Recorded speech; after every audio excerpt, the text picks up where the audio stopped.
वाराणसी का बड़ा सिग्निफिकेंस दूसरे कारण भी है। नरेंद्र मोदी नाम का प्रोडक्ट जो मैनेजमेंट कंपनी को करोड़ों रुपए देके कहा गया कि भाई इस प्रोडक्ट की मार्केटिंग कीजिए जी। अब उस मैनेजमेंट कंपनी ने ये देखा कि ये प्रोडक्ट जो है वन वे कम्युनिकेशन, मोदी नाम का प्रोडक्ट जो मैनेजमेंट कंपनी को करोड़ों रुपए देके कहा गया कि भाई इस प्रोडक्ट की मार्केटिंग कीजिए जी। अब उस मैनेजमेंट कंपनी ने ये देखा कि ये प्रोडक्ट जो है वन वे कम्युनिकेशन में तो चल सकता है, जहां पे भाषणबाजी करा लें, मगर जहां टू वे कम्युनिकेशन हो जाए, प्रेस कॉन्फ्रेंस हो जाए या इंटरव्यू हो जाए, जैसे आप जानते हो प्रभु चावला के इंटरव्यू में तमतमा गए थे, एक बार करण थापर के इंटरव्यू में भाग खड़े हुए थे, वहां पे ये प्रोडक्ट फेल हो जाता है। अब केजरीवाल जो है एक हाई आईक्यू के आदमी हैं और मोदी जो है एक मीडियोकर हैं, एक मीडियोकर आईक्यू के आदमी हैं, ठीक है। अगर केजरीवाल मोदी को वाराणसी में चैलेंज करे 101 डिबेट के लिए तो मोदी के लिए बहुत दिक्कत हो सकती है और ये वो चीज है जो राहुल गांधी नहीं कर सकते। सौरभ जी कितने अंडे खाना चाहते हैं आप? जी आप अभी मोदी जी को मीडियम आईक्यू कह रहे हैं, भैया आपके घर में अंडों की ट्रक पहुंच जाएगी। नहीं, मैं अजय भाई मैं दो तीन बिंदु उठे, मैं इनका जवाब देना चाहूंगा कांग्रेस पार्टी की तरफ से। जी। मैं सबसे पहले तो अपने बड़े भाई उर्मिलेश जी से सहमत नहीं हूं कि नई कांग्रेस आ रही है।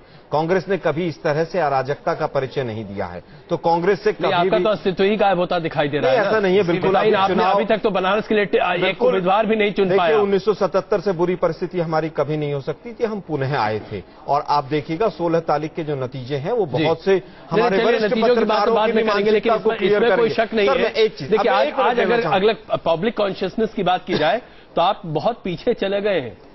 आलोक जी, ये बात मानते होंगे आप? देखिए, 10 साल तक कोई भी राज करेगा, अगर शासन रहेगा, मैंने आपने हथियार डाल दिए ना? नहीं, बिल्कुल हथियार नहीं डाले। एंटी इनकम्पेंसी रहेगी वहां पर। हम 49 दिन के बाद भागकर नहीं खड़े हुए हैं। आज केजरीवाल जी कहते हैं 1 to 1 डिबेट होनी चाहिए। उस दिन 49 दिन के शासन में जब जनता इनके दरवाजे पर पहुंची थी, शासन रहेगा तो एंटी इनकमेंसी, लेकिन गुजरात में तो मोदी साहब बहुत दिन से 15 साल से नहीं। मोदी साहब मैं बता देना चाहता हूं उर्मिलेश साहब, मोदी साहब का वोट परसेंटेज भी घटा था और सीट भी घटी थी पिछली बार। सरकार में वो लगातार सरकार बनना ही सब कुछ नहीं होता है। सरकार बनना ही सब कुछ नहीं होता है। आप खौफ पैदा करके वहां पे सरकार बनाए। तो अगर ऐसी बात है तो मध्य प्रदेश के शिवराज सिंह चौहान चुन के क्यों आ जाए? बिल्कुल आए हैं, बिल्कुल जनता का आदेश है, उसको स्वीकार करते हैं। दिल्ली के अंदर शीला दीक्षित 3 बार चुन के आ जाए। आलोक जी 3 बार चुन के आई है, लेकिन इनकम्पेंसी का उनको भी 3 बार शीला दीक्षित चुन के आ जाए तो वो विकास है, और नरेंद्र मोदी 3 बार चुन के आ जाए तो वो विकास नहीं है। अजय जी, कौन सा पैमाना आपका? जी के सामने भी जो हमने जनादेश देखा है उसको हमने स्वीकार किया है। असल में जहां तक बात बनारस की है कि बनारस क्यों चुना गया है, एक तरफ उत्तर प्रदेश और बिहार के लोगों को शिवसेना बॉम्बे में पिटाई करती है, भाजपा उनके साथ हाथ मिलाती है, उधर से मोदी साहब उठ के यहीं पर आकर चुनाव लड़ना चाहते हैं। टू वे कम्युनिकेशन की बात, मजेदार बात है, बुरा मत मानिएगा, लेकिन आलोक जी अगर मैं यही सवाल आपके सामने कहूं, महाराष्ट्र में आपकी साझा सरकार है, शिवसेना के लोग वहां पर अगर उत्तर प्रदेश और बिहार के लोगों की पिटाई करते हैं तो आपकी सरकार क्या वहां पर बिल्कुल एक्शन लेती है? क्या एक्शन लेती है बताइए मुझे। आज तक राज ठाकरे को क्या आपकी सरकार ने कहीं गिरफ्तार किया? बिल्कुल, राज ठाकरे को बिल्कुल गिरफ्तार किया गया और विभिन्न मुद्दों पर अभी टोल वाला मैटर आया, वहां की सरकार ने सख्त से सख्त कदम उठाया। जहां तक बात में एक अंतिम अजय जी बात कहना चाहूंगा, पार्टी केजरीवाल जो बार बार कहती है कि आज डिबेट के लिए आ जाइए, कभी किसी को डिबेट के लिए बुलाते हैं। जब 49 दिन की सरकार रही तो केजरीवाल जी ने किस किस के साथ डिबेट की थी, जरा ये हमारे पार्टी केजरीवाल के जो साथी हैं ये बताएं। केवल मीडिया पर मुस्कुराने से काम नहीं चलेगा। मुझे अगर आपको मैं थोड़ा सा एलिब्रेट करना चाहता हूं, देखिए, क्योंकि ये इस डिबेट के लिए बहुत महत्वपूर्ण है कि इस बात को आलोक भी समझें और आपके दर्शक भी, कि कैसे कांग्रेस जो है वाकई उसका पराभव हो रहा है। इसलिए नहीं हो रहा है कि उसके नेताओं में आकर्षण नहीं है, इसलिए कि उसके पास वाकई नीतियां नहीं है, समाज के अन्य समुदायों को अट्रैक्ट करने का उसके पास कोई वो नहीं है, कोई एजेंडा नहीं है। और आम आदमी पार्टी बड़ी खूबसूरती से एक ऐसी कांग्रेस बनने की कोशिश कर रही है जो इस पराभव की तरफ बढ़ती पार्टी की जगह ले सके। देखिए, वही तरीके हैं जी, चंदन लगाना, टोपी लगाना, ये कंसिस्टेंट और एक रेडिकल सेकुलरिज्म नहीं है, एक तरह का सर्व धर्म संभाव है जिसको कांग्रेस पार्टी के नेता एक जमाने में एक्सरसाइज करते रहे और अंत में, बिल्कुल अंत में देखिए, आम आदमी पार्टी उन तमाम समुदायों को, मैं आज रैली उनकी देख रहा था, जिस तरह मुस्लिम समुदाय के लोग उस पर एक तरह से केजरीवाल की बातों पर जिस तरह खुशी मना रहे थे, जिस तरह वो खुश दिख रहे थे, उससे मुझे लगता है क्योंकि कांग्रेस से गहरी निराशा इन समुदायों में है, ईस्टर्न यूपी में भी है, हर जगह है। और ऐसे में केजरीवाल ने अपनी दावेदारी पहले ठोकी है। ये राजा महाराजा अभी खोज रहे हैं कांग्रेस वाले कि वहां कोई राजा मिल जाए उम्मीदवारी के लिए। आपको कहां से ज्ञान प्राप्त हुआ कि हम राजा खोज रहे हैं? मैं समझता नहीं, एकांकी बयान है कि हम राजा महाराजा खोज रहे हैं। क्योंकि इस तरह का बयान एक पत्रकार के मुख से अच्छा नहीं लगता। आपके पास ऑथेंटिक न्यूज है तो बताइए। आलोक जी, अभी मैं बताता हूं। अभी बनारस के राजा, एक सेकेंड, अब आप पूछ रहे हैं तो मैं बता देता हूं पत्रकार के नाते। मुझे जो जानकारी है कि आपकी पार्टी ने काशी नरेश के खानदान से संपर्क किया और उनको चुनाव में मैदान में उतारने का प्रयास कर रही है आपकी पार्टी। मैं नहीं जानता कौन उम्मीदवार बनेगा ये नहीं जानता, लेकिन अगर आलोक जी जब तक केजरीवाल जी भी इसी तरह के आरोप उन्हीं का अनुसरण कर रहे हैं। नहीं ऐसा ज्ञान है ये दिवालियेपन का सबूत है।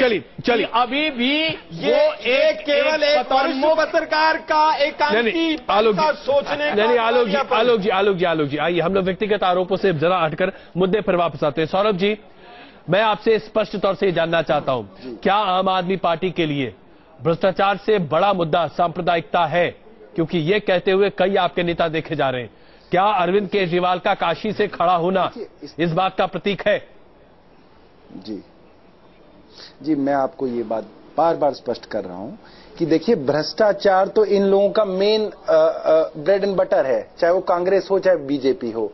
और इस भ्रष्टाचार के पाप से निकलने के लिए ये हर बार सांप्रदायिकता का खेल खेलते हैं और दोबारा जीत के आते हैं। हर बार वोट्स को पोलराइज करते हैं। एक आदमी हिंदू वोट पकड़ता है, एक आदमी मुसलमान वोट पकड़ता है। इस कारण से सांप्रदायिकता एक बड़ा मुद्दा है, जिस कारण से भ्रष्टाचार पनप रहा है। तो आप इसी वजह से आप काशी को चुनना चाहते हैं? आप सांप्रदायिकता की वजह से काशी को चुन रहे हैं या सिर्फ नरेंद्र मोदी की वजह से?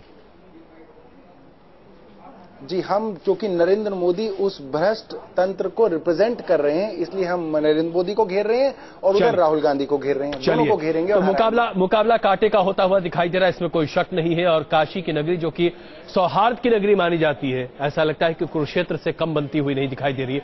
चलते चलते आप सबों का बहुत धन्यवाद इस चर्चा में शामिल होने के लिए। चलते चलते आपको छोड़े जाते हैं धीरेन्द्र पुंडीर की इस चाय की चर्चा के साथ, क्योंकि नरेंद्र मोदी भी चाय पिला रहे हैं, धीरेन्द्र ने भी चाय पी ली। देखिए जरा लोगों के साथ क्या कह रहे हैं वो। इस समय सुबह के 8 बजे हैं। आपने देखा है ये शहर जो लगभग 5 बजे उठ जाता है और कहा जाता है सुबह बनारस, उसका एक नजारा आपको यहाँ चौक इलाके में भी दिख रहा है। जो एक चाय की दुकान है जिसको यहाँ के लोग गणेश चाय की दुकान, ये तमाम लोग यहीं के काशी के रहने वाले लोग हैं। इन्हीं से जानना चाहते हैं कि आखिर काशी को किस तरह से देखा जाता है। हालांकि यहाँ से बीजेपी के प्रधानमंत्री पद के उम्मीदवार नरेंद्र मोदी हैं इस बार, तो काशी की पहचान क्या है, क्यों इनको लगता है कि नरेंद्र मोदी यहाँ आए हैं? आपका क्या नाम है? श्री प्रकाश। श्री प्रकाश जी, आपका ये शहर काशी किस चीज से पहचाना जाता है? आपको लगता है कि दुनिया में इसको जाना जाता है क्यों? बाबा विश्वनाथ की नगरी है, इससे सब बहुत प्रसिद्ध है। काशी की पहचान बाबा विश्वनाथ की नगरी से है। आप काशी को कैसे जानते हैं? काशी को मेरा नजरिया तो एकदम अलग है। देखिए, इसको एकदम अगर शुद्ध बनारसी भाषा में कहा जाए तो अलगंठ मस्ती। बनारस की लोगों की जो अलगंठ मस्ती है, इसीलिए यहाँ सुबह 5 बजे से चाय और पान की दुकान पर अड़ी लग जाती है। अच्छा, ये बताइए, मोदी को ये इलाका क्यों छाटा? आपको क्या लगता है? नरेंद्र मोदी आपके इलाके में आ रहे हैं, ये कोई खास बात है? आपको क्या लगता है? पूरे हिंदुस्तान में काशी की तो एक अलग महिमा है, इसको मानते हैं ना आप? काशी के अलग महिमा है। उसी परिपेक्ष में और एक यह भी कह सकते हैं कि काशी तो भाई भाजपा लोगों का एक गढ़ है। लेकिन नरेंद्र मोदी या कोई और वीआईपी, इससे पहले आपने बड़ी मुश्किल से जिताया मुरली मनोहर जोशी जो हैं, तो ऐसे में क्यों चुना उन्होंने? आपको लगता है कोई खास कारण लग रहा है कि क्यों आए हैं? ऐसा कोई खास कारण नहीं है, में बहुत डिफरेंस है। थोड़ा उनके गुजरात में जो उन्होंने डेवलपमेंट किया, उसकी असर, उसका फिगर दिखाकर ही वो अपना आ रहे हैं। उस तरह से तो मोदी को यहाँ पर बहुत लोग जानते भी नहीं रहे होंगे, या तो गुजरात ही मानते रहे मुख्यमंत्री।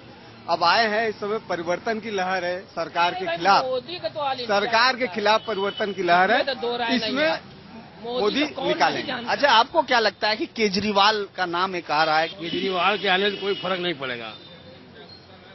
मोदी की लहर के आगे केजरीवाल कुछ नहीं करे बनारस में। आपको क्या लगता है कि क्यों मोदी यहाँ, क्या सबसे बड़ी समस्या क्या है जो बनारस? भाई गुजरात इतना बढ़िया बनाए तो यहाँ बनारस बनाने की उम्मीद है। बढ़िया क्या होगा? बढ़िया का मानक क्या होगा? बढ़िया का मान ये होगा, अभी आप यहाँ आए हो, क्या समझ के आए हो? कासिम कुछ है तभी तो है आप आए हो, बात समझो आप। और भी जगह पहले लोग जाते रहे, लेकिन यार काफी कुछ सालों से बनारस में काफी लोगों का दिलचस्पी बढ़ी है, जिसमें नरेंद्र मोदी का भी नाम आता है। ये ऐसा शहर है जहाँ लोग कल भोले के बसे हुए हैं, यहाँ अल्हड़ मिजाज है, यहाँ आदमी सर पे बैठाते हैं और नीचे भी उतारते हैं। 8 बजे चाय की दुकान, उस समय ऐसी गर्मा गर्म बहस, लेकिन मोदी से उम्मीद क्या है? विकास क्या है?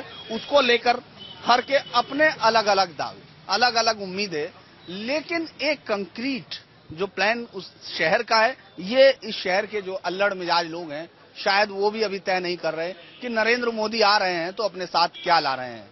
वीडियो जर्नलिस्ट सौमित्र घोष के साथ धीरेन्द्र पुंडीर, न्यूज नेशन, वाराणसी।